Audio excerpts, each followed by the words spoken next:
여러분은 혹시 이런 느낌을 받아본 적이 있으신가요? 아침에 눈을 뜨면서 문득 이런 생각이 드는 순간 말이에요. 지금 내가 살고 있는 이 삶이 정말 내가 원했던 삶일까? 내 안에는 분명 뭔가 더 큰 것이 있는 것 같은데 그게 뭔지 모르겠고 어떻게 꺼내야 할지도 모르겠다는 그런 답답한 말입니다. 마치 투명한 유리벽 안에 갇혀 있는 것 같은 느낌, 밖은 환히 보이는데 손을 뻗어도 닿지 않는 그런 기분. 이건 단순한 우울함이나 무기력함과는 다릅니다. 이건 뭔가 더 깊은 곳에서 올라오는 신호예요. 여러분의 영혼이 여러분의 진짜 자아가 보내는 신호입니다. 지금 당장은 이해하지 못하실 수도 있지만 이 느낌은 사실 굉장히 중요한 의미를 가지고 있어요. 왜냐하면 이건 여러분이 아직 깨어나지 않은 무언가를 가지고 있다는 증거이기 때문입니다. 우리는 살면서 수많은 역할을 하게 됩니다. 누군가의 자녀로, 누군가의 부모로, 직장에서의 직원으로, 사회 속의 한 구성원으로. 그러면서 점점 우리는 이런 역할들 속에 파묻혀가죠. 아침에 일어나면 해야 할 일들의 목록이 머릿속을 가득 채웁니다. 아이들 학교 보내고, 출근하고, 회의하고, 저녁 준비하고, 내일을 위해 잠들고. 이렇게 반복되는 일상 속에서 우리는 어느새 자신에게 묻는 것을 멈춥니다. 나는 누구인가? 나는 정말 무엇을 원하는가? 내 안의 진짜 목소리는 무엇이라고 말하고 있는가? 이런 질문들은 사치처럼 느껴지기 시작해요. 생존하기도 바쁜데 자아를 찾는다는 게 무슨 의미가 있냐고 생각하게 되는 거죠.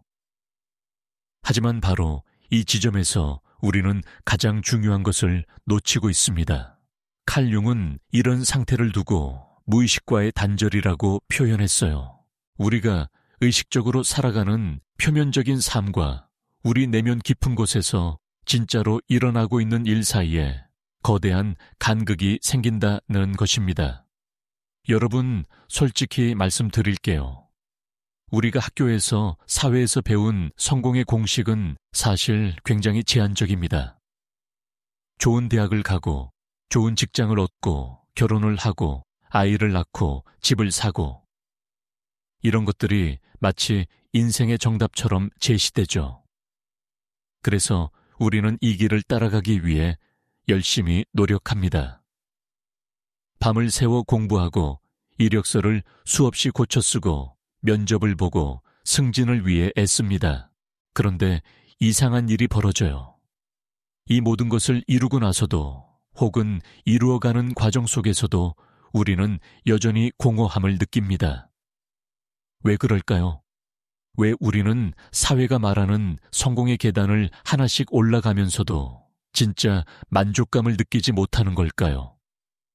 그 이유는 간단합니다.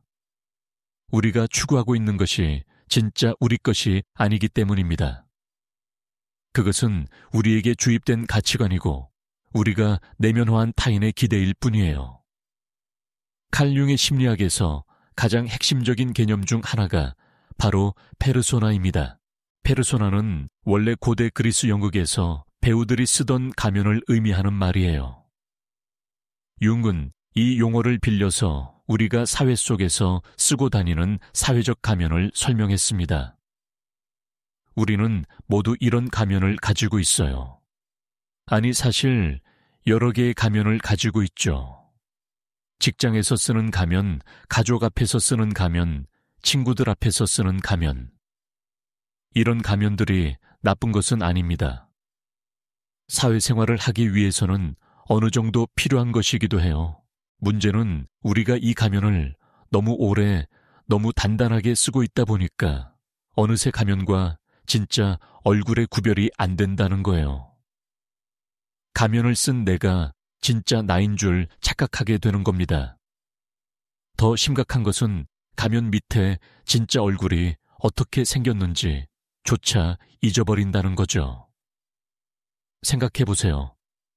어린 시절 여러분은 어떤 아이였나요? 무엇을 좋아했고, 무엇에 흥분했고, 무엇을 두려워했나요? 어쩌면 여러분은 예술적인 재능이 있었을지도 모릅니다. 혹은 혼자 있는 시간을 무척 좋아하는 조용한 아이였을 수도 있어요. 아니면 끊임없이 질문을 던지는 호기심, 많은 아이였을 수도 있죠. 그런데 성장하면서 우리는 이런 부분들을 하나씩 숨기기 시작합니다. 왜냐하면 주변에서 그것이 쓸모없다고 말하거나 이상하다고 말하거나 먹고 살 수 없다고 말하기 때문이에요.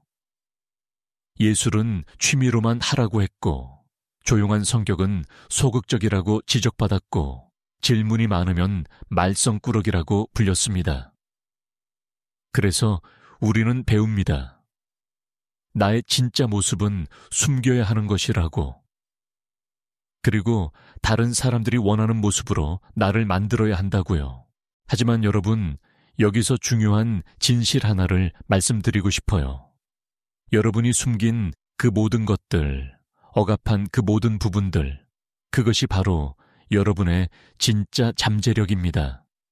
융의 관점에서 보면 우리의 잠재력이란 밖에서 새로 얻어야 하는 어떤 것이 아니에요. 그것은 이미 우리 안에 있습니다. 다만 억눌려 있고 가려져 있고 무의식 속에 묻혀 있을 뿐이죠. 진짜 성장이란 새로운 능력을 습득하는 것이 아니라 이미 가지고 있지만 사용하지 못하고 있던 자신의 일부를 되찾아오는 과정입니다. 마치 오랫동안 닫혀있던 방의 문을 여는 것과 같아요. 그 방 안에는 여러분이 잊고 있던 보물들이 그대로 남아 있습니다. 먼지를 뒤집어 쓰고 있을지는 몰라도 여전히 빛나고 있어요. 그렇다면 우리는 어떻게 이 숨겨진 방의 문을 열 수 있을까요? 어떻게 진짜 나를 다시 만날 수 있을까요? 융은 이 여정을 개성화 과정이라고 불렀습니다. 이것은 단순히 자신만의 독특함을 찾는다는 의미가 아니에요. 그보다 훨씬 더 깊은 과정입니다.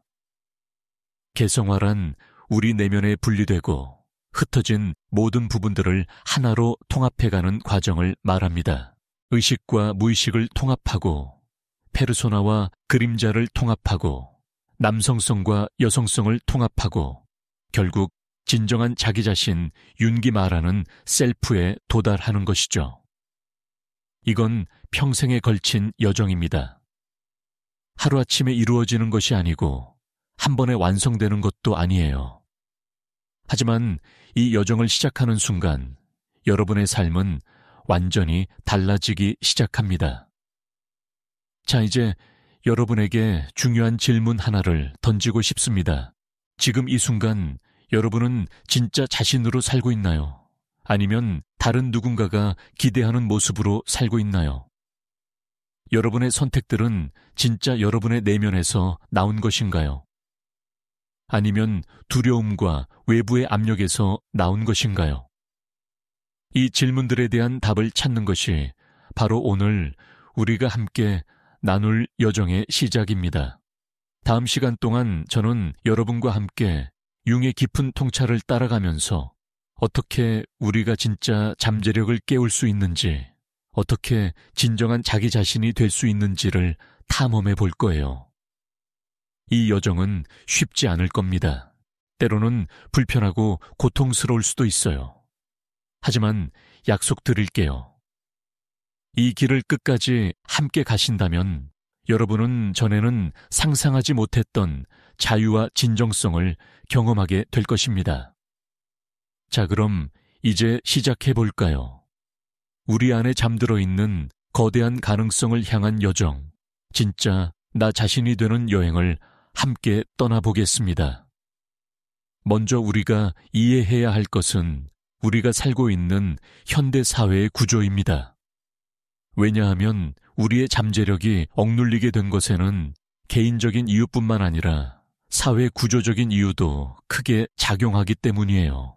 우리가 태어나서 자라는 동안 우리는 끊임없이 메시지를 받습니다. 부모님으로부터, 선생님으로부터, 친구들로부터, 미디어로부터. 이 메시지들은 우리에게 어떻게 행동해야 하고 무엇을 원해야 하고 어떤 사람이 되어야 하는지를 알려줍니다. 이런 메시지들이 모여서 우리 안에 일종의 내면화된 규칙 체계를 만들어요. 융의 용어로 말하면 이것이 바로 집단 무의식의 한 부분입니다. 우리 사회는 특히 성공과 생산성을 강조합니다. 여러분도 느끼시죠? 우리는 항상 무언가를 이루어야 한다는 압박을 받아요. 더 많이 벌어야 하고, 더 높이 올라가야 하고, 더 많이 소유해야 합니다. 쉬는 것은 게으름이고, 느리게 가는 것은 뒤처지는 것이라고 배웁니다. 이런 가치관 속에서 우리는 자연스럽게 외부의 성취에만 집중하게 되죠. 얼마나 벌었는지, 어떤 직함을 가졌는지, 어디에 사는지, 무엇을 소유했는지, 이런 것들이 우리의 가치를 결정한다고 믿게 됩니다. 하지만 융은 이것을 외향화의 위험이라고 경고했어요. 우리의 가치를 외부의 기준으로만 측정하게 되면 우리는 내면의 진실과 점점 멀어지게 된다는 것이죠. 한국 사회는 특히 이런 경향이 강합니다. 집단주의 문화가 뿌리 깊게 자리 잡고 있고 남들의 시선을 의식하는 것이 거의 본능처럼 되어 있죠. 체면을 중시하고 비교 문화가 만연해 있습니다. 어릴 때부터 우리는 옆집 아이와 비교당하고 학교에서는 성적으로 줄 세워지고 사회에 나와서는 직장과 연봉으로 평가받습니다. 이런 환경에서 자란 우리가 진짜 자신의 목소리를 듣는다는 것은 정말 어려운 일이에요.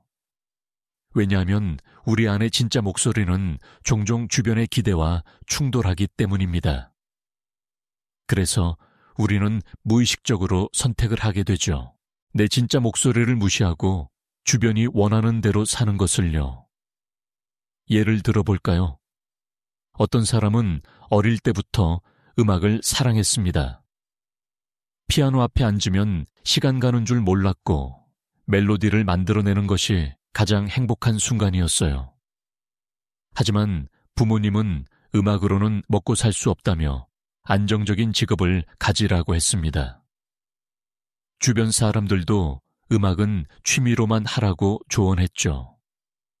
그래서 이 사람은 부모님의 뜻을 따라 경영학을 전공하고 회사에 취직했습니다. 겉으로 보기에는 성공한 것 같아요. 좋은 회사에 다니고 월급도 괜찮게 받고 남들이 부러워하는 직장이니까요. 하지만 이 사람의 내면에서는 무슨 일이 일어나고 있을까요? 매일 아침 출근길 무언가 빠져나간 듯한 공허함을 느낍니다. 회의실에 앉아 있을 때면 문득 피아노 건반이 떠오르고 만들지 못한 음악들이 마음속에서 메아리 칩니다. 이것이 바로 우리가 자신의 진짜 부분을 억압할 때 일어나는 일이에요. 융은 이렇게 억압된 부분을 그림자라고 불렀습니다. 그림자는 우리가 의식적으로 인정하고 싶지 않거나 사회적으로 받아들여지지 않는다고 생각해서 무의식 속으로 밀어넣은 자아의 한 부분입니다. 중요한 것은 이 그림자가 단순히 나쁜 것들만 포함하는 게 아니라는 거예요. 물론 우리의 분노나 질투, 이기심 같은 것들도 그림자 속에 있습니다. 하지만 그것만이 아니에요. 우리의 창의성 열정, 독특함, 진짜 꿈들도 그림자 속에 묻혀 있을 수 있습니다. 왜냐하면 이런 것들도 때로는 주변의 기대에 맞지 않거나 안전하지 않다고 느껴지기 때문이죠. 그림자를 계속 무시하고 억압하면 어떻게 될까요? 융의 관점에서 보면 그림자는 사라지지 않습니다. 오히려 점점 더 강력해지고 우리 삶에 예상치 못한 방식으로 영향을 미치기 시작해요. 때로는 이유 없는 우울감으로 나타나고, 때로는 설명할 수 없는 분노로 폭발하고, 때로는 중독이나 강박적인 행동으로 드러납니다. 또 어떤 경우에는 신체적 증상으로 나타나기도 해요. 원인을 알 수 없는 두통이나 소화불량, 만성 피로 같은 것들 말이죠. 이 모든 것들은 우리 무의식이 보내는 신호입니다. 무시된 내면의 부분이 관심을 끌기 위해 소리치는 것이에요.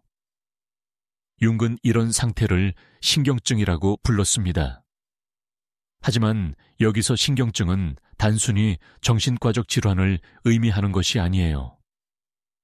그보다는 우리가 진짜 자신과 연결이 끊어진 상태, 우리 삶이 진정성을 잃어버린 상태를 말합니다. 많은 현대인들이 이런 상태로 살아가고 있어요. 겉으로는 아무 문제 없이 기능하고 사회적 역할도 잘 수행하지만 내면 깊은 곳에서는 공허함과 무의미함을 느끼는 것이죠. 이것이 바로 우리가 잠재력을 발휘하지 못하고 있다는 가장 큰 증거입니다. 자, 그렇다면 어떻게 이 상태에서 벗어날 수 있을까요? 융은 개성화의 여정을 시작하려면 먼저 자신의 그림자를 마주해야 한다고 말했습니다. 이것은 굉장히 용기가 필요한 일이에요. 왜냐하면 그림자를 마주한다는 것은 우리가 그동안 부정해왔던 자신의 모습을 인정하는 것이기 때문입니다. 우리가 이상적이라고 생각하는 자아상과 어긋나는 부분들을 받아들여야 하는 거죠. 예를 들어 우리는 자신을 항상 친절하고 이타적인 사람이라고 생각하고 싶어 해요. 하지만 그림자를 마주하면 우리 안에도 이기심이 있고 때로는 타인을 질투하고 누군가가 실패하기를 바라는 어두운 마음도 있다는 것을 인정해야 합니다. 이게 쉬운 일인가요? 전혀 아니죠. 우리의 자존심이 이것을 거부합니다. 하지만 여기서 중요한 역설이 있어요. 우리가 그림자를 부정하면 부정할수록 그림자는 더 강력하게 우리를 지배합니다. 반대로 그림자를 인정하고 받아들이면 그림자는 더 이상 우리를 지배하지 못해요. 오히려 그림자 안에 있던 엄청난 에너지가 해방되어 우리가 사용할 수 있게 됩니다. 예를 들어 볼게요. 어떤 사람이 자신의 분노를 계속 억압하고 부정한다면 그 분노는 통제할 수 없는 폭발이나 수동 공격적인 행동으로 나타날 수 있어요. 하지만 그 사람이 자신도 분노할 수 있는 사람이라는 것을 인정하고 그 분노의 근원을 이해한다면 그 분노의 에너지를 긍정적인 변화를 만드는 힘으로 전환할 수 있습니다. 정의를 위해 싸우는 용기가 될 수도 있고 불합리한 상황을 바꾸는 추진력이 될 수도 있죠. 그림자 작업을 시작하는 가장 좋은 방법은 자기 관찰입니다. 우리가 강하게 반응하는 상황들을 주의 깊게 살펴보는 거예요. 어떤 사람의 어떤 행동이 유독 나를 짜증나게 만드나요? 어떤 상황에서 내가 과도하게 방어적이 되나요? 융은 우리가 다른 사람에게서 강하게 반응하는 특성은 사실 우리 자신의 그림자가 투사된 것일 가능성이 크다고 했어요. 다른 사람의 거만함에 화가 난다면 어쩌면 나 자신도 인정하고 싶지 않은 거만함을 가지고 있을 수 있습니다. 다른 사람의 나약함을 경멸한다면 나 자신의 나약함을 부정하고 있을 수 있어요. 이렇게 우리의 강한 감정 반응은 우리 자신을 알아가는 중요한 단서가 됩니다. 자기 관찰과 함께 중요한 것이 꿈 분석입니다. 융은 꿈을 무의식으로부터 오는 메시지라고 보았어요. 우리가 깨어 있을 때는 의식의 검열 때문에 무의식의 내용이 직접적으로 올라오기 어렵지만 꿈속에서는 이 검열이 약해지면서 무의식의 진짜 목소리가 상징과 이미지의 형태로 나타난다는 것이죠. 물론 꿈 해석은 간단한 일이 아니에요. 꿈 사전처럼 이 상징은 이런 의미다 라고 1:1 대응으로 해석할 수 있는 것도 아닙니다. 꿈의 의미는 개인마다 다르고 그 사람의 삶의 맥락 속에서 이해되어야 해요. 하지만 반복되는 꿈의 주제나 강렬한 감정을 불러일으키는 꿈의 이미지들은 분명히 우리에게 무언가를 말하려고 합니다. 예를 들어 누군가가 계속해서 시험을 보는데 준비가 안 되어 있는 꿈을 반복적으로 꾼다면 이것은 그 사람이 현실에서 느끼는 불안과 부족함의 감정을 반영하는 것일 수 있어요. 혹은 누군가가 비행하는 꿈을 자주 꾼다면 이것은 자유에 대한 갈망이나 현실의 제약에서 벗어나고 싶은 욕구를 나타낼 수 있죠. 또 누군가가 어두운 지하실이나 동굴에 들어가는 꿈을 꾼다면 이것은 자신의 무의식 깊은 곳을 탐험하라는 신호일 수 있습니다. 꿈을 기록하고 그 의미를 생각해 보는 것만으로도 우리는 자신의 무의식과 대화를 시작할 수 있어요. 그림자를 탐험하면서 우리는 또 다른 중요한 발견을 하게 됩니다. 그림자 속에는 우리가 두려워하던 어두운 면만 있는 것이 아니라 우리가 억압해 온 빛나는 재능들도 있다는 것이죠. 융은 이것을 황금 그림자라고 불렀어요.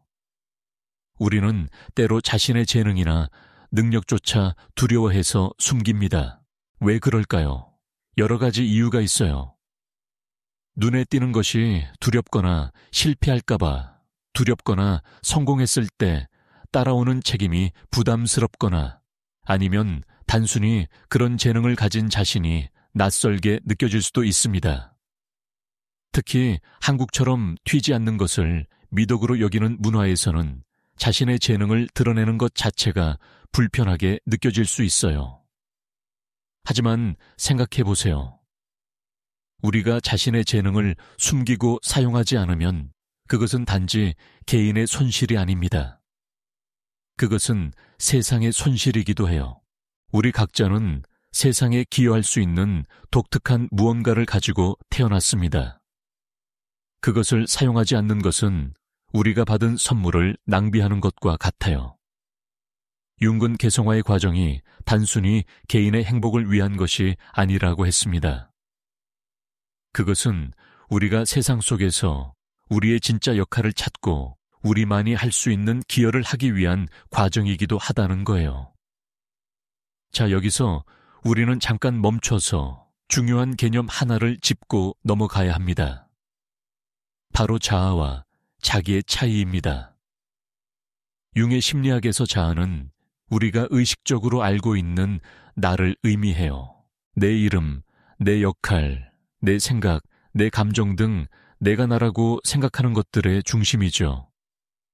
하지만 자기는 훨씬 더 큰 개념입니다. 자기는 의식과 무의식을 모두 포함하는 전체적인 나를 의미해요. 자아가 작은 섬이라면 자기는 그 섬을 포함한 바다 전체라고 할 수 있죠. 개성화의 과정은 결국 자아가 자기를 인식하고 자기와 조화를 이루어가는 과정입니다. 많은 사람들이 자아를 강화하는 것이 성장이라고 생각합니다. 자신감을 키우고 의지를 강하게 하고 목표를 명확히 하는 것 말이에요. 물론 이런 것들도 중요합니다. 하지만 융의 관점에서 보면 진짜 성장은 자아를 강화하는 것이 아니라 자아가 자기에게 복종하는 법을 배우는 것입니다. 이게 무슨 말일까요? 자아가 모든 것을 통제하려고 하지 않고 더 큰 지혜인 자기의 인도를 받아들인다는 뜻이에요. 이것은 마치 배의 선장과 바다의 관계와 같습니다. 훌륭한 선장은 자신이 바다를 통제할 수 있다고 착각하지 않아요. 대신 바다의 흐름을 읽고 그것과 협력하면서 항해하죠. 마찬가지로 성숙한 자아는 모든 것을 자기 뜻대로 하려고 하지 않고 자기의 목소리에 귀 기울이고 그 인도를 따릅니다. 그렇다면 자기의 목소리는 어떻게 들을 수 있을까요? 이것이 바로 현대인들이 가장 어려워하는 부분입니다. 우리는 너무 바쁘게 살아요. 아침부터 저녁까지 할 일로 가득 차 있고 잠들기 전까지 스마트폰을 들여다보죠. 항상 무언가를 하고 있고 항상 어딘가로 가고 있습니다. 이런 상태에서는 내면의 목소리를 듣는 것이 거의 불가능해요. 자기의 목소리는 조용합니다. 외부의 소음 속에서는 들리지 않아요. 그것은 고요함 속에서 침묵 속에서만 들립니다. 그래서 윤근 명상이나 적극적 상상 같은 기법들의 중요성을 강조했어요. 적극적 상상은 융기 개발한 독특한 기법입니다. 이것은 단순한 공상이나 백일몽과는 달라요. 적극적 상상은 의식을 유지한 채로 무의식과 대화하는 방법입니다. 조용한 곳에 앉아서 눈을 감고 마음속에 떠오르는 이미지나 인물을 그냥 관찰하는 것이죠. 예를 들어 어떤 인물이 나타나면 그 인물과 대화를 나눠 볼 수 있어요. 그 인물이 무엇을 원하는지, 무엇을 말하려고 하는지 물어보는 거예요. 처음에는 이게 그냥 내가 만들어낸 상상 같을 수 있습니다. 하지만 계속하다 보면 놀라운 일이 일어나요. 그 이미지나 인물이 예상치 못한 방식으로 반응하고 내가 의식적으로 생각하지 않았던 것들을 말하기 시작합니다. 이것이 바로 무의식이 자신을 드러내는 방식이에요. 물론 이런 작업은 혼자서 하기 어려울 수 있습니다. 특히 처음에는 무의식의 내용이 너무 강렬하거나 혼란스러울 수 있어요. 그래서 윤근 분석가와 함께 이 과정을 거치는 것을 권장했습니다. 전문가의 도움을 받으면 더 안전하고 효과적으로 무의식을 탐험할 수 있죠. 하지만 전문가의 도움 없이도 우리가 할 수 있는 것들이 있습니다. 일기를 쓰거나 그림을 그리거나 혼자만의 시간을 가지면서 자신의 내면에 귀 기울이는 것만으로도 충분히 시작할 수 있어요.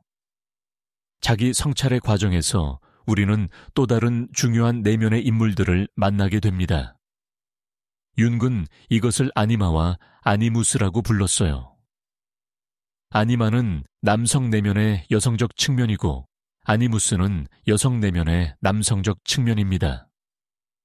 융의 시대적 한계를 고려하면 이 개념들이 다소 이분법적으로 보일 수 있지만 핵심은 우리 모두가 남성적 특성과 여성적 특성을 모두 가지고 있다는 것이에요. 전통적으로 남성적이라고 여겨지는 것들, 예를 들어 논리성 주장성, 독립성 같은 것들과 여성적이라고 여겨지는 것들, 예를 들어 감수성 직관 관계성 같은 것들을 우리 모두가 가지고 있다는 거죠. 문제는 사회가 성별에 따라 특정한 특성만 발달시키도록 압력을 가한다는 것입니다. 남자는 강해야 하고 감정을 드러내면 안 되고 여자는 부드러워야 하고 너무 주장이 세면 안 된다는 식의 메시지를 받죠.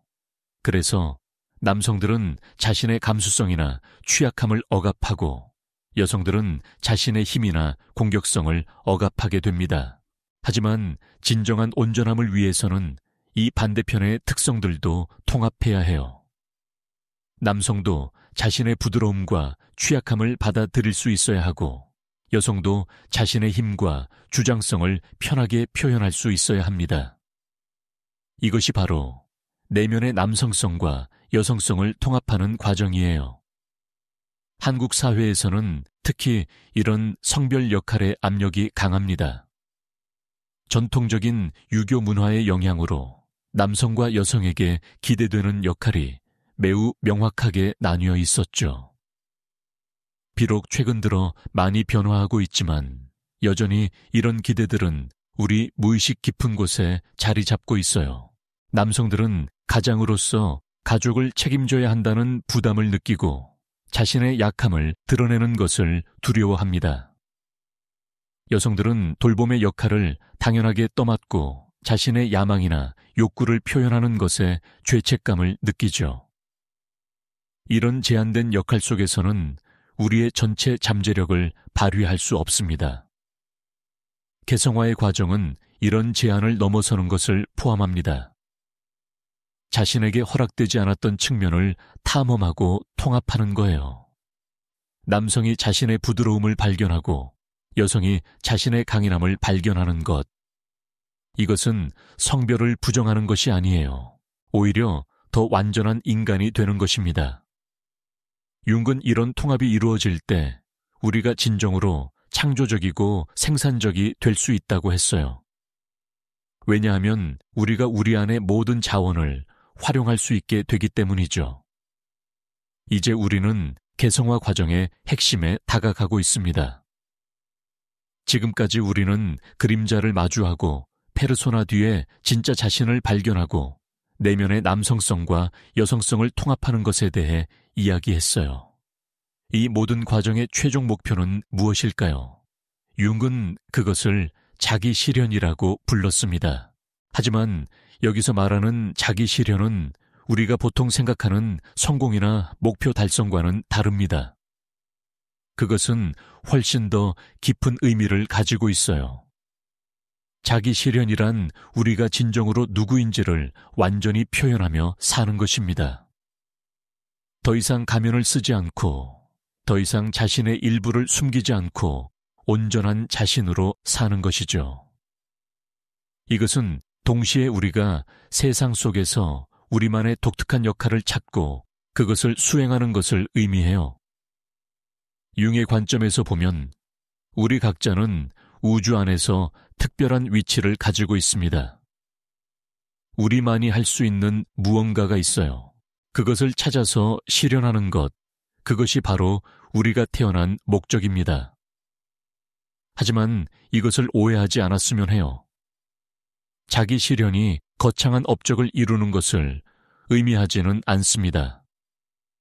모두가 예술가가 되거나 리더가 되거나 유명해질 필요는 없어요. 자기 실현은 규모가 아니라 진정성에 관한 것입니다. 평범한 일상 속에서도 진정한 자신으로 살아가는 것, 자신의 가치관에 따라 선택하는 것, 자신의 재능을 사용하는 것이 바로 자기 실현이에요. 어떤 사람에게는 그것이 예술 작품을 만드는 것일 수 있고, 어떤 사람에게는 따뜻한 가정을 이루는 것일 수 있고, 어떤 사람에게는 다른 사람을 돕는 것일 수 있습니다. 중요한 것은 그것이 진짜 자신에게서 나온 것이냐는 거예요.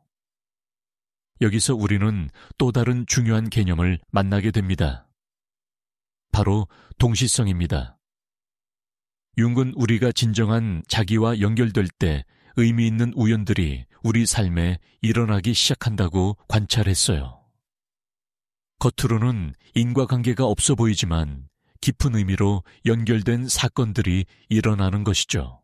예를 들어 어떤 질문에 대해 깊이 고민하고 있는데 우연히 만난 사람이 바로 그 질문에 대한 답을 알려주거나 길을 걷다가 우연히 본 간판의 문구가 자신이 필요했던 메시지였거나 하는 경험 말이에요. 많은 사람들이 이런 경험을 합니다. 단순히 우연이라고 치부하기에는 너무나 적절한 타이밍에 너무나 의미심장한 방식으로 일어나는 일들이죠. 융은 이것이 단순한 우연이 아니라고 보았습니다. 우리가 내면 깊은 곳과 연결되어 있을 때 우리는 더 큰 질서, 더 큰 패턴과도 연결된다는 것이 그의 생각이었어요. 이것은 과학적으로 증명하기 어려운 개념입니다. 하지만 많은 사람들의 경험이 이것을 뒷받침해요. 자신의 진짜 길을 걷기 시작하면 마치 우주가 협력하는 것처럼 필요한 사람들을 만나게 되고 필요한 기회들이 찾아오고 필요한 자원들이 나타나기 시작한다는 것이죠. 이것이 단순한 긍정적 사고나 끌어당김의 법칙 같은 것과 다른 점은 그것이 자아의 욕망이 아니라 자기의 인도를 따를 때 일어난다는 것입니다. 그렇다면 우리는 어떻게 자기의 인도를 구별할 수 있을까요? 자아의 욕망과 자기의 부름을 어떻게 구분할 수 있을까요? 이것은 정말 중요한 질문입니다.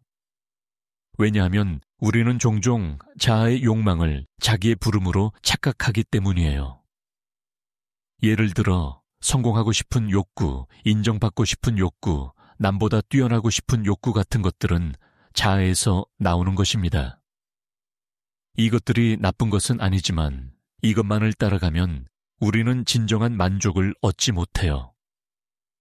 자기의 부름은 다른 특성을 가지고 있습니다. 첫째, 그것은 깊은 내면에서 올라오는 느낌입니다. 머리로 계산해서 나온 것이 아니라 가슴에서 울리는 무언가예요. 둘째, 그것은 지속적입니다. 일시적인 충동이 아니라 계속해서 우리를 부르는 목소리죠. 셋째, 그것은 종종 두려움을 동반합니다. 왜냐하면 그것은 우리를 안전지대 밖으로 부르기 때문이에요. 넷째, 그것은 진정성의 느낌을 줍니다. 그것을 따를 때 우리는 더 살아있다고 느끼고 더 자기답다고 느껴요. 마지막으로 그것은 단순히 자기만을 위한 것이 아닙니다. 어떤 식으로든 더 큰 전체에 기여하는 측면이 있어요. 예를 들어볼게요. 어떤 사람이 안정적인 직장을 그만두고 자신의 사업을 시작하고 싶어 한다고 해봅시다. 이것이 자아의 욕망일까요? 자기의 부름일까요? 만약 그 사람의 주된 동기가 더 많은 돈을 벌거나 남들에게 성공한 사람으로 보이거나 직장 상사로부터 벗어나고 싶은 것이라면 이것은 주로 자아의 욕망입니다. 하지만 만약 그 사람이 오랫동안 내면에서 무언가를 창조하고 싶은 갈망을 느껴왔고 자신만이 제공할 수 있는 가치가 있다고 믿고 비록 두렵지만 그것을 하지 않으면 후회할 것 같은 느낌이 든다면 이것은 자기의 부름일 가능성이 큽니다. 물론 현실에서는 이 둘이 뒤섞여 있는 경우가 많아요. 중요한 것은 자신의 동기를 정직하게 들여다보고 표면적인 욕구 아래에 있는 더 깊은 부름을 찾아내는 것입니다. 자기의 부름을 따르는 것은 쉽지 않습니다. 왜냐하면 그것은 거의 항상 변화를 요구하기 때문이에요. 익숙한 것을 놓아주고 안전하다고 생각했던 것을 포기하고 새로운 것을 시도해야 합니다. 이것은 두려움을 불러일으켜요. 실패하면 어떡하지? 다른 사람들이 뭐라고 할까? 내가 지금 가진 것을 잃으면 어떡하지? 이런 두려움들이 우리를 붙잡습니다. 그래서 많은 사람들이 내면의 부름을 듣고도 그것을 무시하고 계속 익숙한 길을 걷죠. 하지만 윤군 경고했습니다.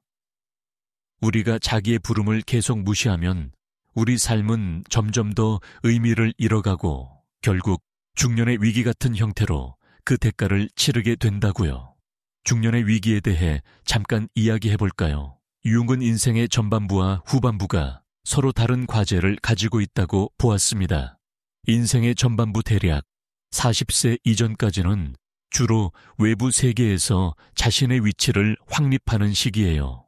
학업을 마치고 직업을 얻고 가정을 이루고 사회적 정체성을 만들어가는 때죠. 이 시기에는 자아가 강해지고 외부 세계를 정복하는 것이 중요합니다.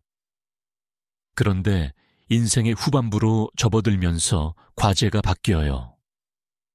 이제는 외부의 성취보다 내면의 깊이가 중요해집니다. 진짜 나는 누구인가? 내 삶의 의미는 무엇인가? 나는 무엇을 남기고 갈 것인가? 같은 질문들이 중요해지는 거죠. 문제는 많은 사람들이 이 전환을 제때 하지 못한다는 것입니다. 인생의 후반부에도 여전히 전반부의 가치관으로 살려고 해요. 여전히 더 많이 벌고 더 높이 올라가고 더 많이 소유하려고 합니다.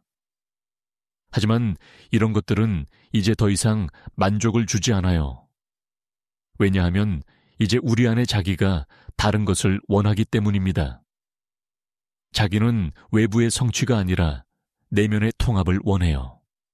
의미와 깊이를 원하고 진정성을 원합니다. 이 부름을 무시하면 우리는 공허함, 우울, 무의미함을 느끼게 되죠. 이것이 바로 중년의 위기입니다. 융은 이것을 위기라기보다는 기회로 보았어요. 진정한 자기 자신이 되기 시작할 수 있는 두 번째 기회라고 본 거죠. 한국 사회에서 중년은 특히 어려운 시기입니다. 직장에서는 은퇴가 가까워지고 자녀들은 독립하고 부모님은 연로해지시고 많은 역할과 정체성이 흔들리는 때예요. 특히 한국의 많은 중년 남성들은 직장에서의 정체성이 거의 전부였기 때문에 은퇴 앞두고 큰 혼란을 겪습니다. 여성들도 마찬가지로 자녀 양육이라는 역할이 끝나면서 자신이 누구인지 다시 물어야 하는 시기를 맞이하죠.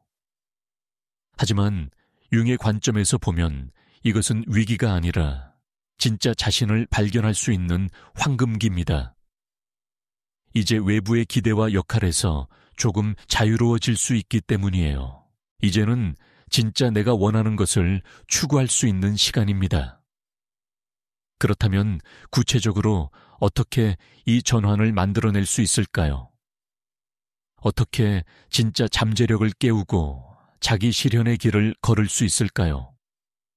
여기 몇 가지 실천적인 방법들을 나눠 보려고 합니다.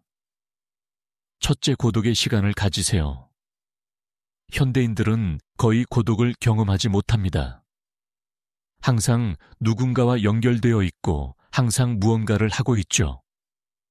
하지만 자기 자신을 알기 위해서는 고독이 필수적입니다. 혼자 있을 수 있어야 자신의 내면 목소리를 들을 수 있어요. 매일 짧은 시간이라도 좋으니 혼자만의 시간을 가지세요. 산책을 하거나 명상을 하거나 그냥 조용히 앉아 있거나.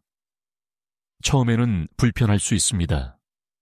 우리는 고독을 두려워하도록 길들여져 있으니까요. 하지만 계속하다 보면 이 시간이 가장 소중한 시간이 된다는 것을 알게 될 거예요. 둘째, 자신의 감정을 관찰하고 기록하세요. 감정은 무의식으로부터 오는 신호입니다. 특히 우리가 이해하지 못하거나 설명하기 어려운 감정들은 중요한 메시지를 담고 있어요. 일기를 쓰는 것이 좋은 방법입니다. 하루를 돌아보면서 어떤 감정을 느꼈는지, 특별히 강한 반응을 보인 순간은 언제였는지 적어보세요. 왜 그런 감정을 느꼈는지 분석하려고 애쓰지 마세요. 그냥 있는 그대로 관찰하고 기록하는 것만으로도 충분합니다. 시간이 지나면서 패턴이 보이기 시작할 거예요. 어떤 상황에서 반복적으로 특정 감정을 느끼는지, 무엇이 나를 정말로 기쁘게 하고 무엇이 나를 화나게 하는지 알게 됩니다. 셋째, 꿈에 주의를 기울이세요. 앞서 말했듯이 꿈은 무의식의 언어입니다. 매일 아침 일어나자마자 꿈을 기록하는 습관을 들이세요. 베개 옆에 노트를 두고 눈을 뜨자마자 기억나는 대로 적는 거예요. 세부사항까지 완벽하게 기억할 필요는 없습니다. 단편적인 이미지나 느낌만 기억나도 괜찮아요. 중요한 것은 꿈에 관심을 기울인다는 신호를 무의식에 보내는 것입니다. 그러면 점점 더 꿈을 생생하게 기억하게 되고 꿈의 메시지도 더 명확해집니다. 반복되는 주제나 상징이 있다면 특히 주목하세요. 그것은 무의식이 특별히 중요하다고 강조하는 메시지일 가능성이 큽니다. 넷째, 창조적인 활동을 하세요.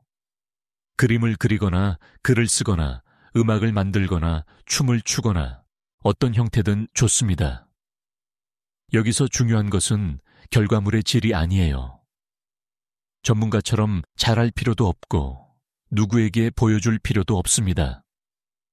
창조적 활동은 무의식이 자신을 표현할 수 있는 통로가 되기 때문에 중요해요. 우리가 논리와 언어로는 표현할 수 없는 깊은 내면의 내용들이 창조적 활동을 통해 나올 수 있습니다. 융 자신도 힘든 시기에 돌로 성을 쌓고 그림을 그리면서 자신의 무의식과 대화했다고 해요. 여러분도 꼭 한번 시도해보세요. 아무도 보지 않을 거라는 마음으로 자유롭게 표현해보세요. 다섯째, 자신의 그림자와 대면하세요. 이것은 가장 어렵지만 가장 중요한 작업입니다. 자신이 인정하고 싶지 않은 부분들을 직면하는 거예요. 자신에게 물어보세요. 내가 다른 사람에게서 참을 수 없어 하는 특성은 무엇인가? 내가 가장 부끄러워하는 나의 모습은 무엇인가? 내가 절대로 자신과 연관시키고 싶지 않은 것은 무엇인가? 이런 질문들이 불편하게 느껴진다면 바로 그것이 그림자가 있는 곳입니다. 용기를 내서 그 불편함 속으로 들어가 보세요.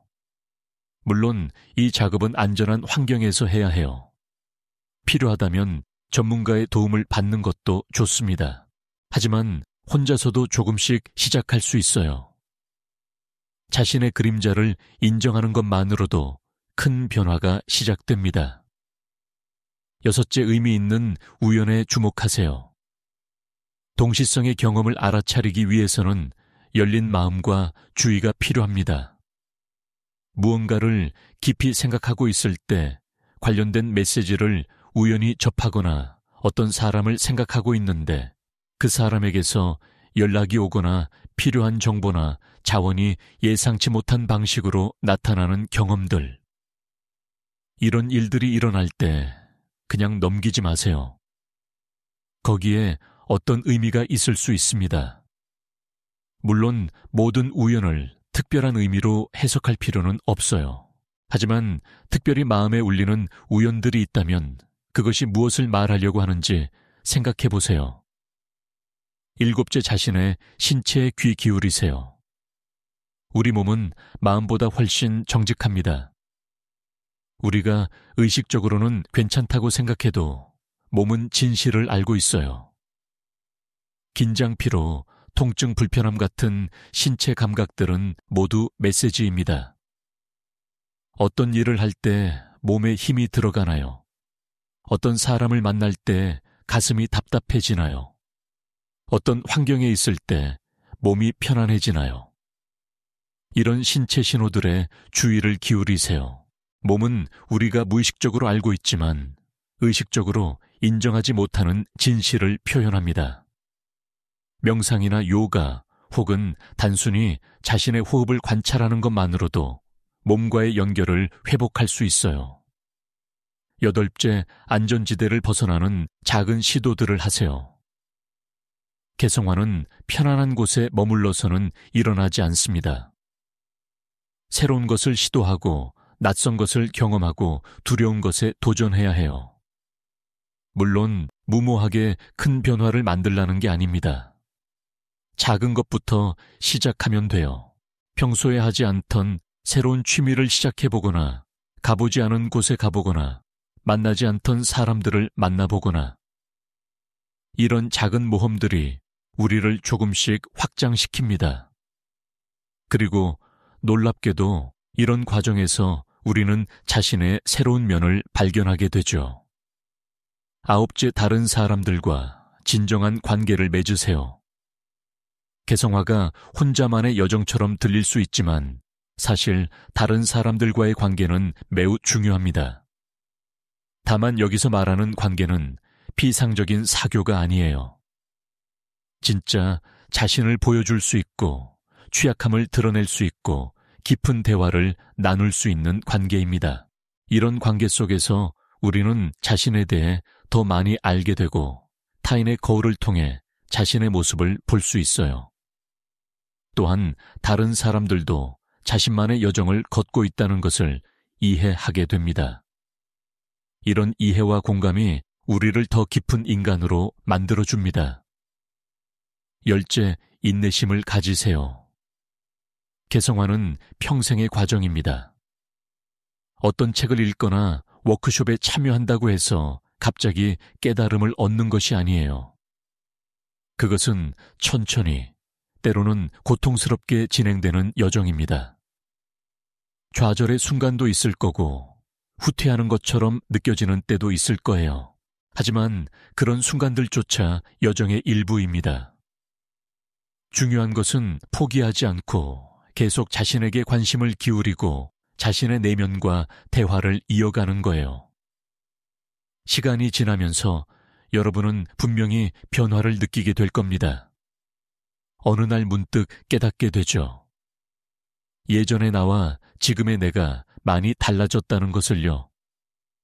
이제 우리는 잠재력이라는 개념에 대해 조금 더 깊이 들어가 볼 필요가 있습니다. 일반적으로 사람들이 잠재력이라고 말할 때 그것은 주로 능력이나 성과와 관련된 것을 의미해요. 더 뛰어난 기술을 발휘할 수 있는 가능성, 더 큰 성취를 이룰 수 있는 가능성 같은 것들이죠. 하지만 융기 말하는 잠재력은 이것과 다릅니다. 융의 관점에서 진짜 잠재력이란 더 완전한 인간이 될 수 있는 가능성입니다. 더 통합되고, 더 온전하고, 더 진정성 있는 사람이 되는 것. 이것이 우리 안에 잠들어 있는 진짜 가능성이에요. 생각해 보세요. 우리가 태어날 때 우리는 이미 완전한 씨앗을 가지고 있습니다. 도토리는 이미 참나무가 될 모든 가능성을 담고 있어요. 도토리가 참나무가 되기 위해 밖에서 무언가를 더 얻어올 필요는 없습니다. 그저 적절한 환경과 시간이 주어지면 도토리 안에 있던 것이 자연스럽게 펼쳐지는 거예요. 마찬가지로 우리 각자도 이미 자신이 될 수 있는 모든 것을 안에 가지고 태어났습니다.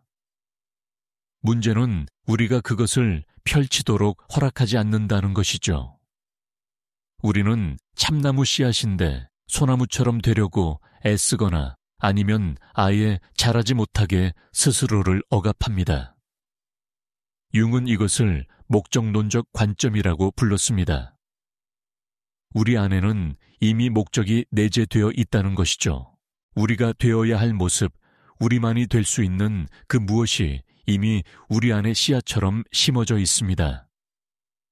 개성화의 과정은 바로 이 내재된 목적을 실현해가는 과정이에요. 이것은 외부에서 주어지는 목표를 달성하는 것과는 근본적으로 다릅니다.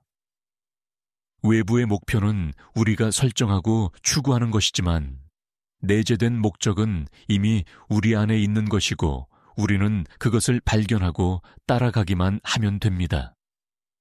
그렇다면 어떻게 자신의 내재된 목적을 알 수 있을까요? 이것은 쉬운 질문이 아닙니다.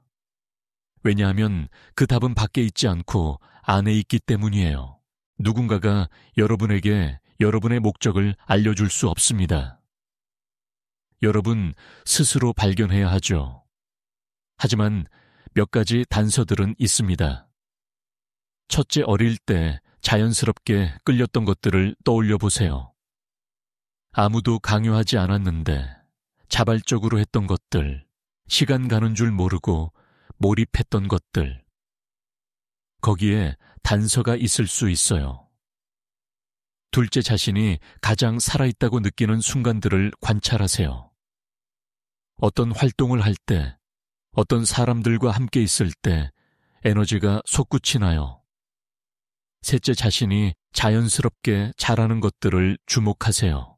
노력하지 않아도 남들보다 쉽게 하는 것들, 다른 사람들이 여러분에게 조언을 구하는 영역들. 넷째, 세상에서 무엇이 변하기를 바라는지 생각해 보세요. 여러분이 해결하고 싶은 문제, 여러분이 기여하고 싶은 영역이 무엇인가요? 이 모든 단서들을 모아보면 여러분만의 독특한 패턴이 보이기 시작할 거예요. 그것이 바로 여러분의 내재된 목적으로 가는 실마리입니다. 하지만 여기서 중요한 것은 이것을 너무 구체적이고 좁은 직업이나 역할로 한정하지 않는 것입니다. 목적은 직업보다 더 크고 역할보다 더 깊어요. 예를 들어 누군가의 목적이 치유라면 그것은 의사가 되는 것일 수도 있지만 상담가가 되는 것일 수도 있고 예술가가 되는 것일 수도 있고 심지어 좋은 친구가 되는 것일 수도 있습니다. 중요한 것은 형식이 아니라 본질이에요. 융은 또한 집단 무의식이라는 개념을 제시했습니다.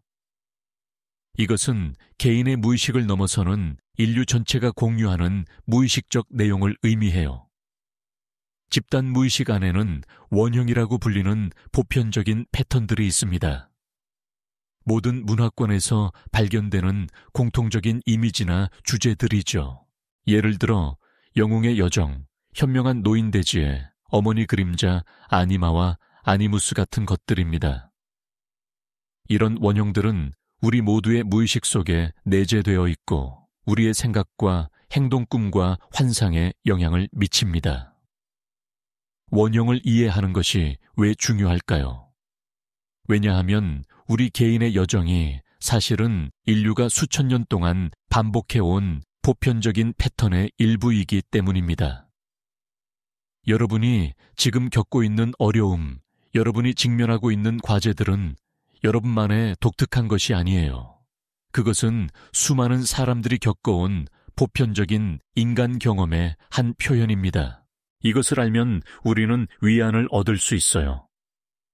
내가 혼자가 아니라는 것, 내가 겪는 일이 의미 있는 것이라는 것을 알게 되니까요. 예를 들어 영웅의 여정이라는 원형을 생각해 봅시다. 신화학자 조셉 캠벨이 체계화한 이 패턴은 전 세계의 신화와 이야기에서 반복적으로 나타나요. 평범한 세계에 살던 주인공이 어떤 부름을 받고 처음에는 거부하지만 결국 여정을 시작하고 시련을 겪고 조력자를 만나고 궁극의 시험을 통과하고 보상을 얻어 변화된 모습으로 돌아온다는 구조죠.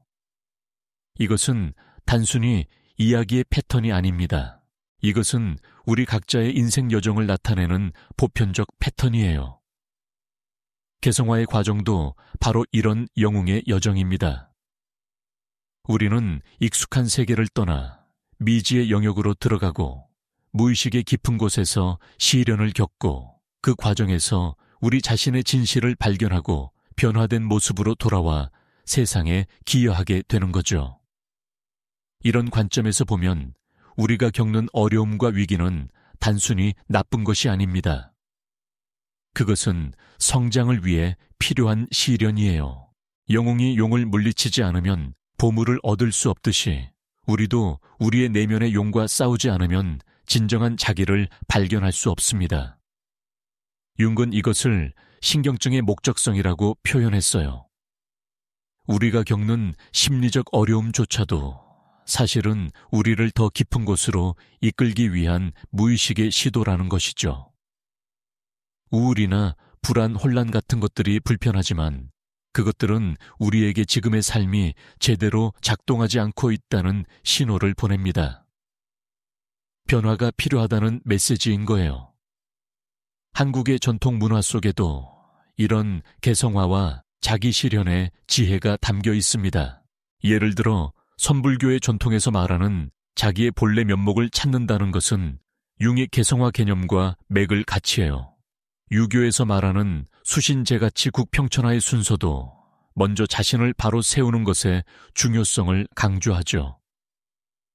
도교의 무의자연 자연스러움을 따른다는 개념도 자아의 강요가 아니라 더 큰 흐름에 맡기는 것을 말합니다.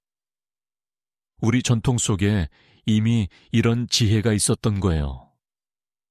다만 현대화 과정에서 이런 내면의 지혜보다 외적인 성취에만 집중하게 되면서 이런 전통들이 잊혀진 것이죠. 이제 우리는 또 다른 중요한 질문을 마주하게 됩니다. 개성화를 추구하는 것이 이기적인 것은 아닐까요? 자기 자신에게만 몰두하는 것이 다른 사람들을 외면하는 것은 아닐까요? 이것은 중요한 질문이고 특히 공동체와 관계를 중시하는 한국 문화에서는 더욱 민감한 주제일 수 있어요. 하지만 융의 대답은 명확합니다. 진정한 개성화는 오히려 우리를 더 나은 관계로 이끈다는 것이죠. 왜 그럴까요? 우리가 자기 자신을 제대로 알지 못하고 자신의 그림자를 인정하지 못하고 자신의 진실과 단절된 채 살아가면 우리는 다른 사람들과도 진정한 관계를 맺을 수 없습니다. 우리는 가면을 쓴 채로 가면과 가면이 만나는 피상적인 관계만 가질 뿐이에요. 또한 우리가 자신의 그림자를 인정하지 못하면 우리는 그것을 다른 사람에게 투사하게 됩니다. 내 안에 인정하고 싶지 않은 부분을 다른 사람에게서 보고 비난하게 되는 거죠. 이것은 갈등과 오해를 만들어냅니다. 반대로 우리가 자신을 깊이 알고 자신의 그림자를 통합하고 자신과 평화를 이루면 우리는 다른 사람들도 더 깊이 이해할 수 있게 돼요. 다른 사람의 약점을 비난하는 대신 이해할 수 있고 다른 사람의 어려움에 공감할 수 있게 됩니다. 융은 개성화된 개인만이 진정으로 공동체에 기여할 수 있다고 보았습니다. 왜냐하면 그런 사람은 집단의 압력에 휘둘리지 않고 자신의 진실에 따라 행동할 수 있기 때문이에요. 역사를 보면 진정한 변화를 만들어낸 사람들은 대부분 자기 자신의 내면의 목소리를 따른 사람들입니다. 그들은 대중의 의견이나 기존의 관습에 순응하지 않고 자신이 옳다고 믿는 것을 추구했어요. 이것이 가능했던 것은 그들이 자기 자신과 깊이 연결되어 있었기 때문입니다. 반대로 자기 자신을 모르는 사람들은 쉽게 집단에 휩쓸리고 집단의 광기에 동참하게 됩니다. 융이 살았던 시대에 나치즘이 독일 전체를 휩쓸 수 있었던 것도 많은 사람들이 자기 자신의 그림자를 인정하지 못하고 그것을 타자에게 투사했기 때문이에요. 이런 맥락에서 개성화는 사회적 책임이기도 합니다. 우리가 자기 자신을 제대로 알고 통합할수록 우리는 사회에 더 건강한 방식으로 참여할 수 있어요. 우리는 맹목적으로 따르는 것이 아니라 의식적으로 선택할 수 있고 집단의 그림자를 인식하고 그것에 저항할 수 있습니다. 또한 우리가 자신의 독특한 재능과 목적을 발견하고 그것을 실현할 때 우리는 세상에 우리만이 할 수 있는 기여를 하게 됩니다. 이것은 이기심이 아니라 가장 큰 이타심이에요. 그렇다면 일상생활 속에서 우리는 어떻게 이 모든 것을 실천할 수 있을까요? 이론을 아는 것과 실제로 사는 것은 다른 문제니까요. 여기 구체적인 상황들을 통해 생각해 봅시다. 직장 생활에서 개성화를 실천한다는 것은 무엇을 의미할까요? 그것은 단순히 직장을 그만두고 자신의 꿈을 쫓으라는 것이 아닙니다. 물론 어떤 경우에는 그것이 필요할 수도 있지만 항상 그런 것은 아니에요. 개성화는 어떤 환경에서든 가능합니다. 중요한 것은 우리가 하는 일에 의식과 의미를 가져오는 것이에요. 같은 일을 하더라도 단순히 돈을 벌기 위해서 혹은 의무감에서 하는 것과 그 일의 의미를 발견하고 자신의 가치를 표현하면서 하는 것은 완전히 다릅니다. 또한 직장에서의 관계들을 통해서도 우리는 배울 수 있어요.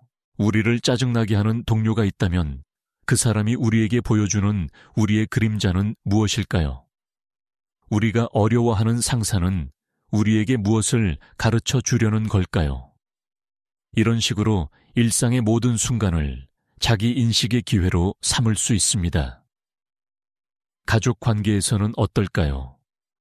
가족은 우리의 가장 깊은 무의식 패턴이 드러나는 곳입니다. 우리는 가족 안에서 어린 시절부터 형성된 역할을 계속 반복하는 경향이 있어요. 착한 아이, 반항과 희생양 영웅 같은 역할들이죠. 개성화는 이런 고정된 역할에서 벗어나는 것을 포함합니다. 부모와의 관계에서 진정한 독립을 이루는 것, 배우자와의 관계에서 의존이 아닌 상호 존중의 관계를 만드는 것, 자녀를 자신의 연장이 아니라 독립된 개인으로 인정하는 것. 이 모든 것이 개성화의 일부예요. 특히 한국의 가족 문화에서는 경계가 불분명한 경우가 많습니다. 부모는 성인이 된 자녀의 삶에 과도하게 개입하고 자녀는 부모의 기대를 자신의 것으로 착각하기 쉽죠. 건강한 경계를 세우는 것이 냉정하거나 불효가 아니라 진정한 사랑과 존중의 표현일 수 있습니다. 나이듦과 개성화는 특별한 관계가 있습니다. 융은 인생의 후반기가 실제로 개성화에 가장 적합한 시기라고 보았어요. 젊을 때는 외부 세계에 적응하고 자리를 잡는 데 집중해야 하지만 중년 이후에는 내면으로 눈을 돌릴 여유가 생깁니다. 한국 사회에서 나이 듦은 종종 부정적으로 여겨지죠. 쓸모 없어진다는 느낌, 뒤처진다는 느낌을 받기 쉽습니다. 하지만 융의 관점에서 보면 나이 들면 가장 중요한 발달 과업인 개성화를 위한 시간이에요. 이제 더 이상 남의 시선을 의식할 필요가 줄어들고 진짜 자신으로 살 수 있는 자유가 생깁니다. 물론 이것이 자동적으로 일어나는 것은 아니에요. 의식적으로 이 시기를 자기 발견의 기회로 삼아야 합니다. 죽음에 대한 태도도 개성화와 관련이 있습니다. 윤근 죽음을 단순히 끝이 아니라 변화의 한 형태로 보았어요. 물론 그가 사후세계의 존재를 과학적으로 증명할 수 있다고 주장한 것은 아닙니다. 하지만 그는 무의식 속에 죽음 이후를 가리키는 상징들이 풍부하게 존재한다는 것을 관찰했죠. 죽음을 두려워하거나 부정하는 대신 삶의 자연스러운 일부로 받아들이는 것이 중요합니다. 죽음을 인정할 때 우리는 역설적으로 삶을 더 충만하게 살 수 있어요. 언젠가 끝날 것이라는 자각이 지금 이 순간의 소중함을 일깨워주고 진짜 중요한 것에 집중하게 해주니까요. 고통과 어둠의 역할도 이해해야 합니다. 현대사회는 항상 긍정적이고 행복해야 한다는 압력을 가합니다. 하지만 융은 어둠과 고통도 성장의 필수적이라고 보았어요. 우리는 어둠 속에서만 진짜 빛을 볼 수 있고 고통을 통해서만 진정한 지혜를 얻습니다. 중세의 연금술사들이 금을 만들기 위해 물질을 불에 녹이고 정제했듯이 우리도 삶의 시련이라는 불을 통과하면서 정제되고 변화됩니다. 윤근 이것을 연금술적 변화라는 은유로 표현했어요. 그래서 우리가 어려운 시기를 겪을 때 그것을 단순히 나쁜 것으로만 보지 말고 무엇을 배우고 어떻게 성장할 수 있을지 물어봐야 합니다. 실수와 실패도 마찬가지입니다. 우리 문화에서 실패는 수치스러운 것으로 여겨지죠. 하지만 융의 관점에서 실수와 실패는 무의식이 우리에게 중요한 것을 가르치려는 순간입니다. 우리가 실수할 때 우리 안에 무의식적 패턴이 드러나요. 왜 그런 선택을 했을까? 무엇이 나를 그렇게 행동하게 만들었을까? 이런 질문을 통해 우리는 자신을 더 깊이 이해할 수 있습니다. 완벽주의는 실제로 성장을 방해해요.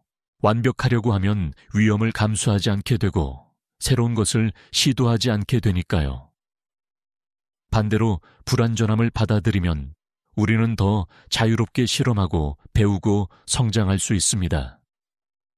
창의성과 개성화도 밀접하게 연결되어 있습니다. 윤근 창의성을 무의식이 의식으로 흘러 들어오는 과정이라고 보았어요. 진정한 창의성은 의식적인 계획이나 노력만으로는 나오지 않습니다. 그것은 무의식의 깊은 곳에서 올라와야 해요. 그래서 많은 예술가들이 자신의 작품이 어디서 왔는지 정확히 설명할 수 없다고 말합니다. 마치 그것이 자신을 통해 나온 것 같다고 느끼죠. 이것은 자기가 자아를 통해 자신을 표현하는 것입니다. 우리 모두가 예술가가 될 필요는 없지만 우리 모두는 창조적일 수 있어요. 삶을 사는 방식 자체가 창조적인 행위일 수 있습니다.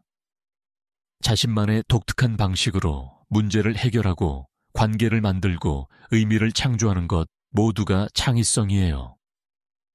현대 기술과 소셜미디어는 개성화에 어떤 영향을 미칠까요? 이것은 융의 시대에는 없던 새로운 도전입니다.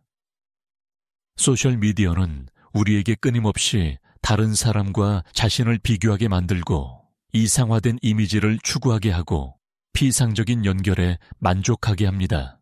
이 모든 것이 진정한 자기인식을 방해해요.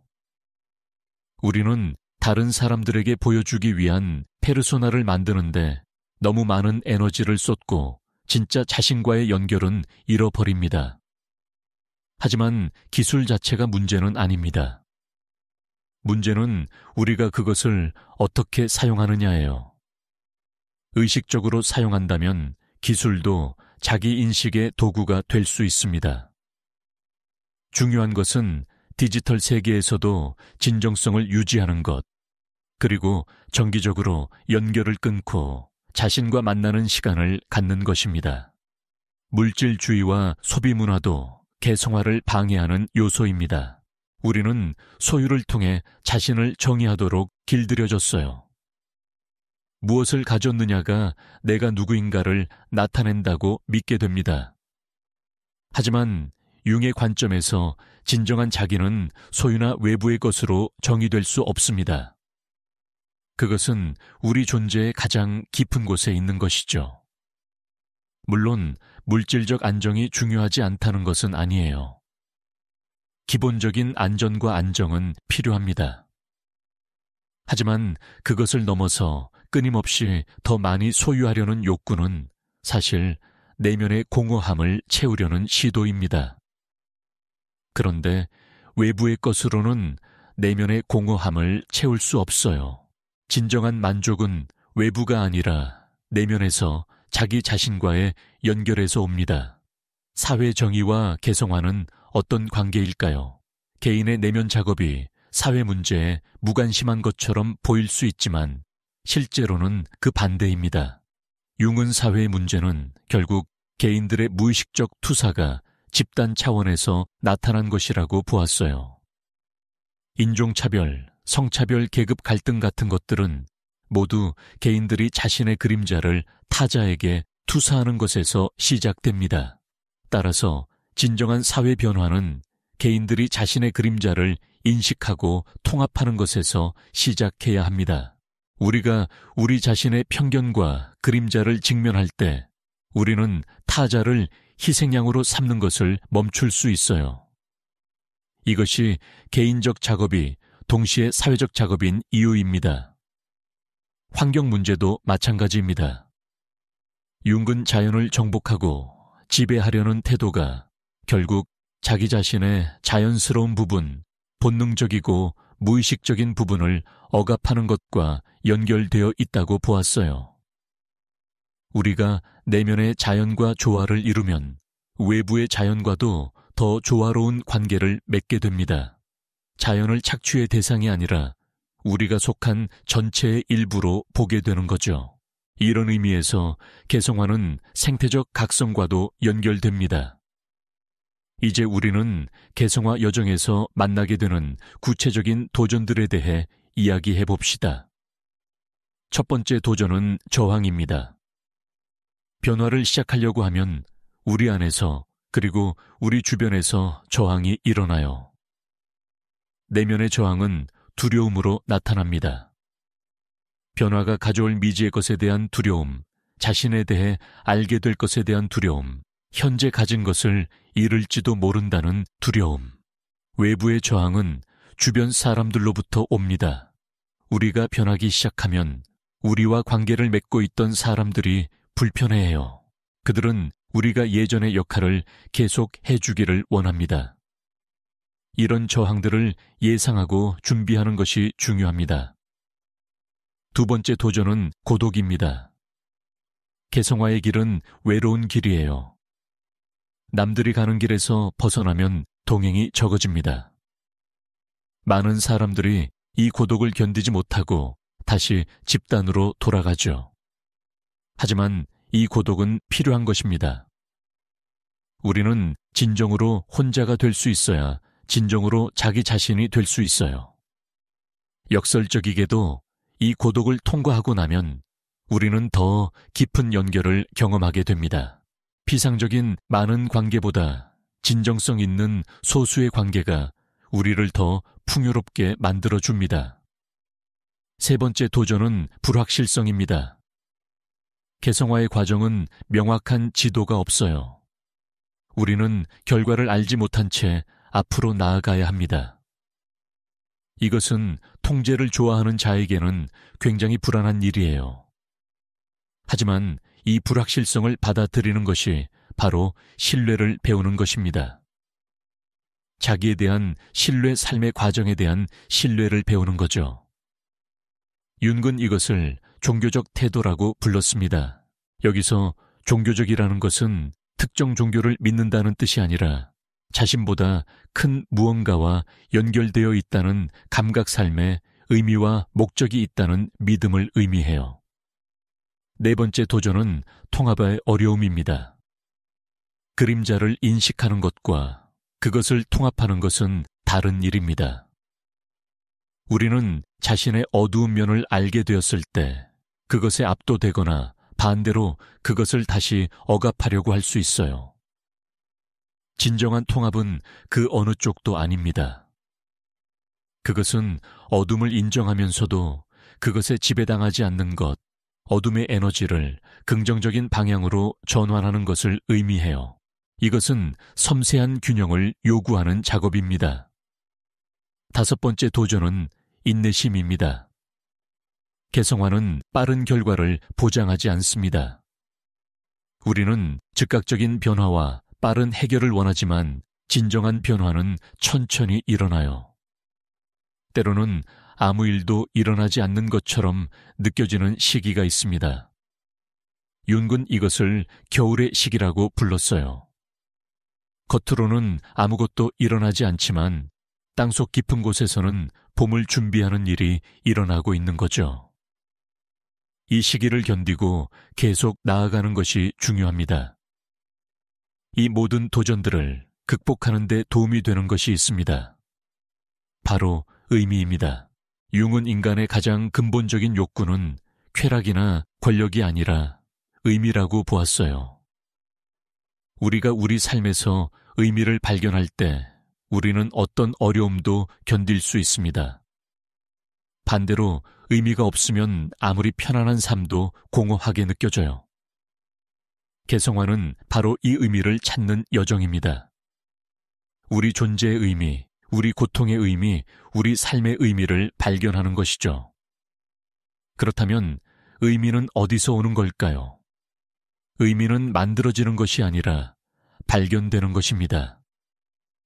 그것은 이미 거기에 있어요. 우리가 할 일은 그것을 알아차리는 것입니다. 의미는 우리가 자기 자신과 연결될 때, 우리가 더 큰 전체와 연결될 때 드러납니다. 작은 일상의 순간들 속에서도 의미를 발견할 수 있어요. 아침에 마시는 커피 한 잔 저녁, 하늘의 노을 사랑하는 사람과의 대화, 혼자만의 고요한 시간. 이 모든 것들이 우리가 의식적으로 현존할 때 의미로 가득 차게 됩니다. 융은 상징의 중요성도 강조했습니다. 상징은 의식과 무의식을 연결하는 다리예요. 언어로는 완전히 설명할 수 없는 깊은 진실을 상징은 담을 수 있습니다. 그래서 모든 종교와 신화가 상징으로 가득 차 있는 거죠. 우리 개인의 삶에서도 특별한 의미를 가진 상징들이 있을 수 있어요. 어떤 장소, 어떤 물건, 어떤 이미지가 우리에게 깊은 울림을 준다면 그것은 우리 무의식과 연결된 상징일 가능성이 큽니다. 이런 개인적 상징들을 발견하고 그 의미를 탐험하는 것도 자기 인식의 한 방법입니다. 마지막으로 우리는 개성화의 궁극적인 목표에 대해 이야기해야 합니다. 개성화의 끝은 무엇일까요? 완전히 개성화된 사람이란 어떤 사람일까요? 융은 이것을 자기 실현된 개인이라고 불렀습니다. 하지만 여기서 중요한 것은 이것이 완성이나 완벽을 의미하지 않는다는 것이에요. 개성화는 과정이지 도착점이 아닙니다. 우리는 평생 동안 계속해서 더 온전해지고 더 통합되고 더 진정성 있게 되어갑니다. 이 과정에 끝은 없어요. 자기 실현된 사람의 특징은 무엇일까요? 그들은 자신의 빛과 어둠을 모두 알고 있습니다. 자신의 강점과 약점, 선함과 악함을 모두 인정해요. 그들은 더 이상 가면을 쓰지 않습니다. 진짜 자신으로 살아가죠. 그들은 외부의 인정이나 성공에 의존하지 않습니다. 자신의 내면에서 중심을 찾았기 때문이에요. 그들은 타인을 판단하지 않습니다. 자신의 그림자를 알기 때문에 다른 사람의 약점을 이해할 수 있어요. 그들은 삶을 있는 그대로 받아들입니다. 좋은 일도 나쁜 일도 모두 삶의 일부로 받아들이죠. 그들은 의미 있는 삶을 살아갑니다. 자신만의 독특한 방식으로 세상에 기여하면서요. 하지만 이런 사람들도 여전히 인간입니다. 그들도 실수하고 고통받고 의문을 가져요. 차이는 그들이 이 모든 것을 의식적으로 경험한다는 것입니다. 그들은 삶을 회피하지 않고 완전히 살아냅니다. 그들은 자신의 인간성을 부끄러워하지 않고 받아들여요. 이것이 바로 진정한 성숙입니다. 여러분, 우리는 지금까지 긴 여정을 함께 걸어왔습니다. 우리는 왜 우리가 진짜 자신으로 살지 못하는지, 어떻게 그림자와 만날 수 있는지, 어떻게 내면의 목소리를 들을 수 있는지, 그리고 진정한 자기 실현이 무엇인지에 대해 이야기했어요. 이 모든 것을 머리로 이해하는 것과 실제로 살아내는 것은 다릅니다. 지식은 시작일 뿐이에요. 진짜 변화는 우리가 이것을 삶에 적용할 때 일어납니다. 이제 여러분에게 묻고 싶습니다. 오늘부터 무엇을 시작하시겠어요? 아주 작은 것이라도 좋습니다. 매일 10분씩 고독의 시간을 갖는 것, 꿈 일기를 시작하는 것, 자신의 감정을 관찰하기 시작하는 것. 무엇이든 좋아요. 중요한 것은 시작하는 것입니다. 완벽하게 할 필요는 없어요. 그냥 시작하세요. 그리고 인내심을 가지세요. 변화는 천천히 옵니다. 하지만 분명히 옵니다. 융의 가르침은 희망의 메시지입니다. 그것은 우리 모두가 우리 안에 엄청난 잠재력을 가지고 있다고 말합니다. 그것은 숨겨져 있고 억눌려 있을지는 몰라도 사라진 것은 아니에요. 그것은 여러분이 깨워주기를 기다리고 있습니다.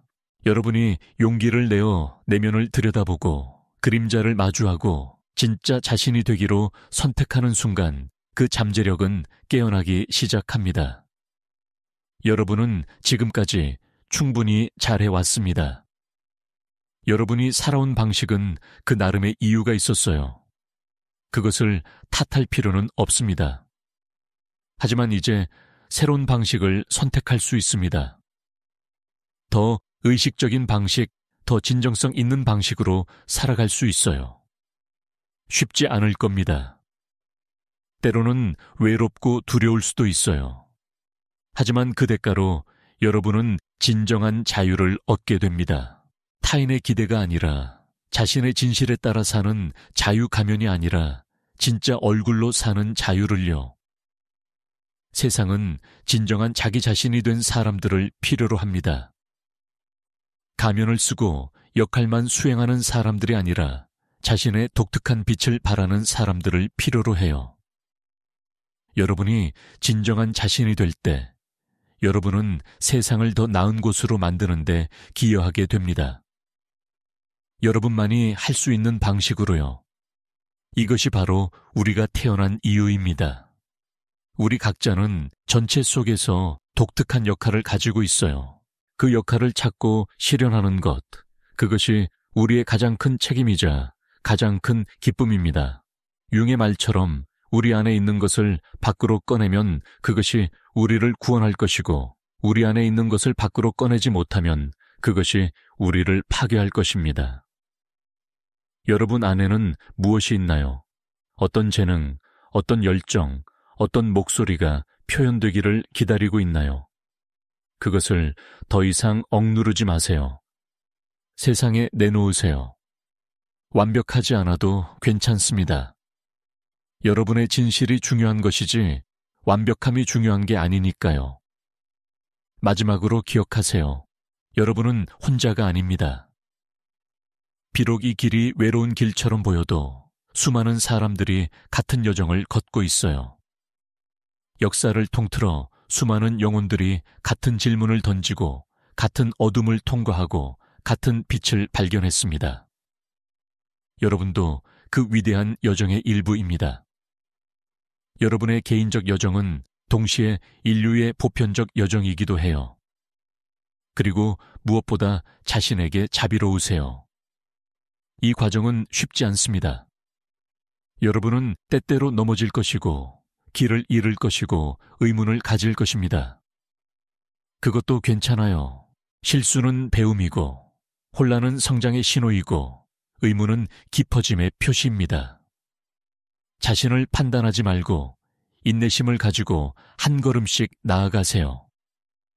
여러분의 진짜 잠재력은 거창한 것이 아닐 수 있습니다. 그것은 단순히 완전한 자기 자신이 되는 것일 수 있어요. 가면 없이 두려움 없이 진정성 있게 사는 것. 자신의 빛과 어둠을 모두 받아들이고 자신만의 독특한 방식으로 이 세상에 존재하는 것. 이것이 바로 가장 큰 성취입니다. 이것이 바로 진정한 성공입니다. 자, 이제 여러분의 여정을 시작할 시간입니다. 혹은 이미 시작했다면 더 깊이 들어갈 시간이에요. 두려워하지 마세요. 여러분 안에는 여러분이 상상하는 것보다 훨씬 더 많은 것이 있습니다. 그것을 발견하는 여정, 그것을 살아내는 여정이 여러분을 기다리고 있어요. 그 여정이 여러분을 어디로 데려갈지 아무도 모릅니다. 하지만 확실한 것이 하나 있습니다.